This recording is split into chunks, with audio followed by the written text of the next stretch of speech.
رسول اللہ صلی اللہ علیہ وسلم سب لوگوں سے زیادہ جواد سخی تھے، اور رمضان میں دوسرے اوقات کے مقابلے میں جب جبریل علیہ السلام آپ صلی اللہ علیہ وسلم سے ملتے بہت ہی زیادہ جود و کرم فرماتے۔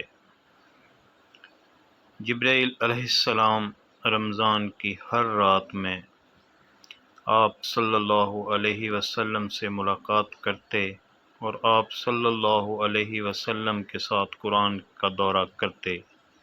غرض حضرت صلی اللہ علیہ وسلم لوگوں کو بھلائی پہنچانے میں بارش لانے والی ہوا سے بھی زیادہ جود و کرم فرمایا کرتے تھے۔